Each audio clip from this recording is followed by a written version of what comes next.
Hello friends, स्वागत है आपका आपके अपने चैनल स्टडी विद कविता में। तो फ्रेंड्स, कल हम देख रहे थे होम साइंस के कुछ क्वेश्चंस कल हम होम साइंस स्वास्थ्य के बारे में पढ़ रहे थे, जो कि हम हेल्थ चल रहा था हमारा। और बीच में ही पता नहीं कैसे वो वीडियो कट हो गई थी, मेरा फ़ोन ऑफ हो गया था, तो हमारा टॉपिक छूट गया था। लेकिन उससे आगे हम उस टॉपिक से कुछ और टिप्स देख लेते हैं, फिर उससे रिलेटेड हम कुछ इम्पोर्टेंट क्वेश्चन करेंगे जो कि एग्ज़ाम्स में बार बार पूछे भी जाते हैं और आगे भी पूछे जा सकते हैं।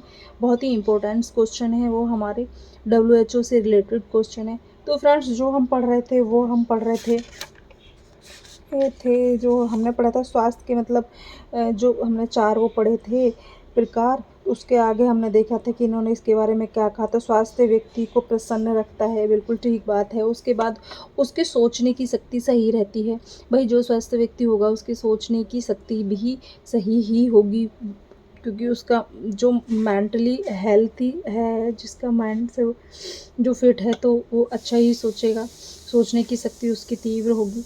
कार्य क्षमता पर धनात्मक प्रभाव पड़ता है। धनात्मक मतलब कि वो वही बात है कि ऋणात्मक मतलब कि वो उसकी छोट सोची होगी। धनात्मक एक ऊंची सोच वाला अच्छा व्यक्ति होगा, अच्छा सोचता होगा, उच्च सोच वाला होगा, और उसकी मतलब सोचने की शक्ति सही होगी। कार्य क्षमता धनात्मक होगी, मतलब कि ऐसा नहीं है कि थोड़ा सा काम किया और थक गया, बैठ गया। उसके जो अंदर एनर्जी होगी वो बहुत ही भरपूर होगी, बहुत ही भरपूर मात्रा में उसकी एनर्जी होगी। तो कार्य क्षमता धनात्मक होगी। जीवन में संघर्ष करने की क्षमता रखता है। भाई, ऐसा व्यक्ति जीवन में संघर्ष करने की क्षमता रखता ही है जो मेंटली और फिजिकली हमारा स्वस्थ रहता है। उसके बाद है हमारा नंबर 5 था, स्वास्थ्य व्यक्ति अपने परिवार समाज को समृद्ध बनाने के लिए प्रयत्नशील रहता है। बिल्कुल रहता है, ये आपको पता है।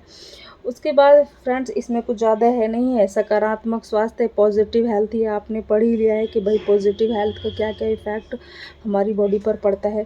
उसके बाद स्वास्थ्य के प्रकार, स्वास्थ्य संगठन WHO के अनुसार भी यही है। शरीर का निरोग रहना, उम्र के अनुसार शरीर का वजन व लंबाई, मजबूत मांसपेशियाँ, अस्थियाँ, कांति में त्वचा में, ये मतलब कि जो हमारी ये स्किन है, ये स्किन हमारी कैसी होगी, कांति में चता है, मतलब एक चमकती हुई स्किन, अच्छी स्किन होगी, कोई उस पर दाग धब्बे नहीं होंगे। जो हमारे हेयर हैं, जो बाल हैं हमारे, ये मतलब लंबे, शाइनिंग और अच्छे होंगे, बहुत ज़्यादा होंगे। तो यही सब है। चमकती आँखें, क्योंकि आजकल देखते हैं वैसे भी आप फ़ोन से, और बच्चों की आजकल इतनी आई साइड वीक हो गई है, खाना वगैरह इतना ऐसा हो गया है हमारा कि बच्चे फ़ास्ट फूड खाना बहुत ज़्यादा पसंद करते हैं, तो यहाँ डार्क सर्कल हो जाते हैं। कुछ जैसे कि आप लोग हो, अब आपका काम है जैसे पढ़ाई, तो पहले क्या हाल लोग बुक्स की हेल्प ज़्यादा लेते थे, लेकिन जब से हमारा सोशल मीडिया आया है, गूगल आया है, अब फ़ोन है, तो पूरे दिन इंसान क्या काम करता है कि वो फ़ोन से ही वीडियो, ज़्यादातर क्वेश्चंस देखना, प्रैक्टिस करना, ये सब हमारे फ़ोन के थ्रू, लैपटॉप जो भी है, वीडियो उनसे ज़्यादा होता है। तो इन सब चीज़ों का बड़ा फ़र्क होता है, और हमारी यहाँ आँखों के पास आप देखते हैं कि डार्क सर्कल हो जाते हैं, मतलब कि काला-काला हो जाता है, जो कि एक स्वास्थ्य आँखों की पहचान नहीं है। स्वास्थ्य आँखों की पहचान है कि हमारी चमकती आँखें, और यहाँ पे कोई डार्क सर्कल या ऐसा कुछ नहीं होना चाहिए, तो वो हमारी क्या होती हैं, एक हेल्दी आइज़ मानी जाती हैं। तो मानसिक स्वास्थ्य, यही सब इन्होंने बताया है। सामाजिक स्वास्थ्य, और यही सब इन्होंने बताया है कि व्यक्ति स्वच्छता तथा रोगों से बचाव तक ही सीमित नहीं रह गया है, और स्वास्थ्य के बारे में। लेकिन चलिए फ्रेंड्स, अब हम कुछ और अलग इससे रिलेटेड कुछ क्वेश्चंस देख लेते हैं, स्वास्थ्य से रिलेटेड जो हमारे क्वेश्चंस एग्ज़ाम में पूछे जा सकते हैं। तो इस बुक्स में भी कुछ क्वेश्चंस दे रखे हैं, मैं वो 2-3 क्वेश्चन आपको करा देती हूँ, उसके बाद फिर मैं WHO से क्वेश्चंस कराऊंगी। तो स्वास्थ्य जीवन का वह गुण है जो व्यक्ति विशेष को लंबे समय तक जीवित रहने तथा उत्तम सेवाएं प्रदान करने योग्य बनाता है। उपरोक्त परिभाषा किसकी है? तो वो पूछता है कि यह परिभाषा किसकी है? तो ये परिभाषा है हमारे फ्रेंड JF विलियम की। किसकी है? JF विलियम की। फ्रेंड्स, आज मैं बुक से नहीं पढ़ा रही हूँ। बुक्स में इतना बहुत ज़्यादा इसमें ये दे रखा है सिमेटर, जिसमें से हमें सिर्फ कुछ ही पॉइंट्स पढ़ने थे, और क्वेश्चंस को आज मैं मतलब बहुत ज़्यादा वो हो गया था, मैं बिज़ी हो गई थी और थोड़ा सा तबीयत भी ठीक नहीं थी, तो मैं क्वेश्चंस को लिख भी नहीं पाई हूँ, इसीलिए मैं आज आपको बोल के ही करा देती हूँ।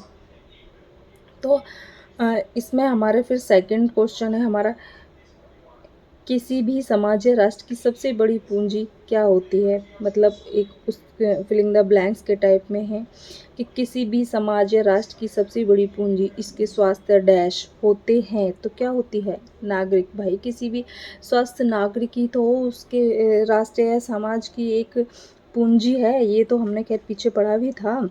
थर्ड क्वेश्चन है, अस्वस्थ नागरिक किसी भी देश की उन्नति तथा खुशहाली में बांधक है। अस्वस्थ नागरिक किसी भी देश की उन्नति तथा खुशहाली में बांधक है। तो बिल्कुल सही बात है, सत्य है ये बात, है ना। तो क्वेश्चन 4 है, उस व्यक्ति का स्वास्थ्य सकारात्मक है जो शरीर तथा अपने मस्तिष्क दोनों पर एक साथ सामंजस्य बना सके। उस व्यक्ति का स्वास्थ्य सकारात्मक है जो शरीर तथा अपने मस्तिष्क दोनों पर एक साथ सामंजस्य बना सके। तो सॉरी फ्रेंड्स, ये बात बिल्कुल गलत है।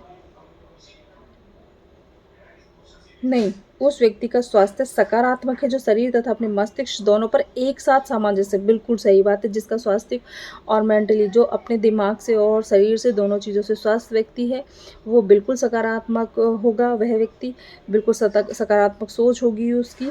तो ये बात बिल्कुल सत्य है। सकारात्मक स्वास्थ्य वाले स्वार्थी होते हैं, गलत। सकारात्मक स्वास्थ्य वाले व्यक्ति स्वार्थी होते हैं, नहीं होते हैं, ये बिल्कुल गलत तथ्य है। देखिए, ये तो इंसान के ऊपर करता है, ये उसको कैसा माहौल मिला है, किस माहौल में पॉजिटिव और नेगेटिव, इंसान के माहौल के ऊपर भी डिपेंड करता है फ्रेंड्स।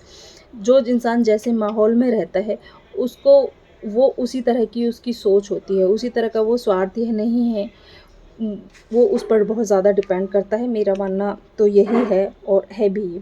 अब आगे हम कुछ और इम्पोर्टेंट क्वेश्चंस देख लेते हैं जो कि हमारे एग्ज़ाम्स के पॉइंट ऑफ व्यू से बहुत ही इम्पोर्टेंट क्वेश्चन है। तो हमारा फर्स्ट क्वेश्चन है कि हमारी WHO की स्थापना कब हुई? WHO की स्थापना कब हुई फ्रेंड्स? तो हमारी WHO की स्थापना कब हुई? 7 अप्रैल 1948। आप इनको कहीं भी फ्रेंड्स एक छोटी सी लिस्ट बना के किसी पे भी आप ये छोटे छोटे पॉइंट्स हैं और बहुत इंपॉर्टेंट्स हैं, आप इनको लिख के और चिपका लेना। और ये क्वेश्चंस में पूछे भी जाते हैं और हमारे सबसे ज़्यादा जो रॉन्ग क्वेश्चंस होते हैं इसी टाइप के होते हैं और ये GK GS में भी पूछे जा सकते हैं।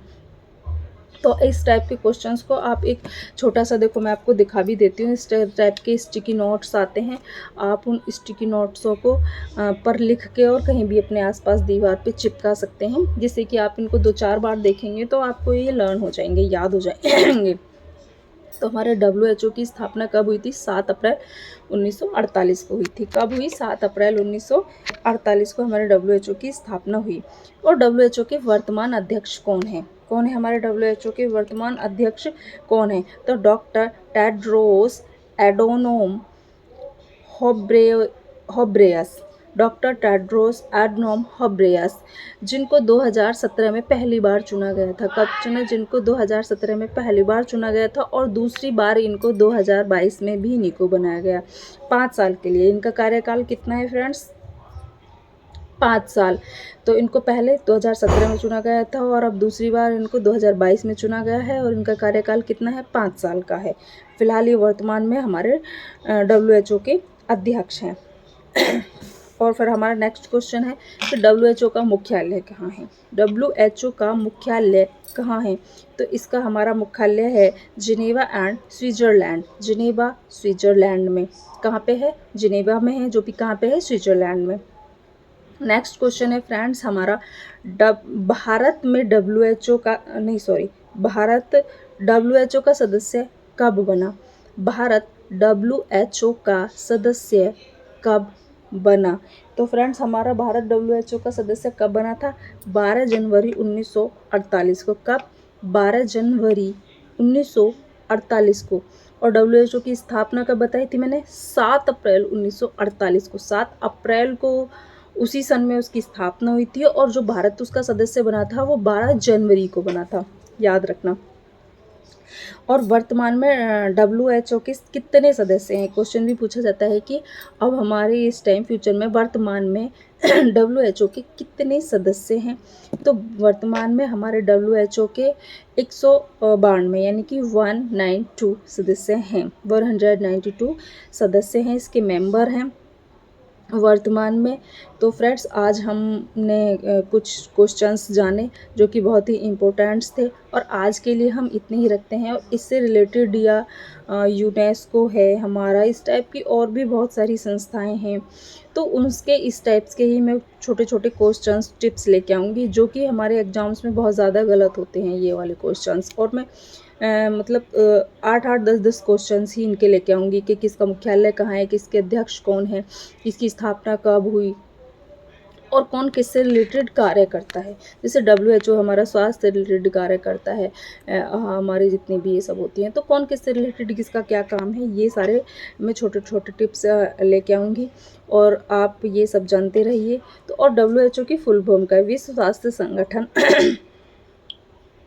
है इसकी full form, world health organisation.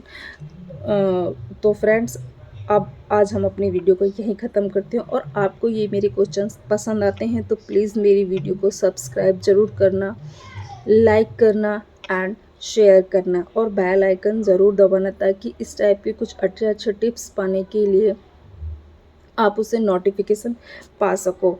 और इसी टाइप के हम आगे 3 दिन GK GS का करेंगे।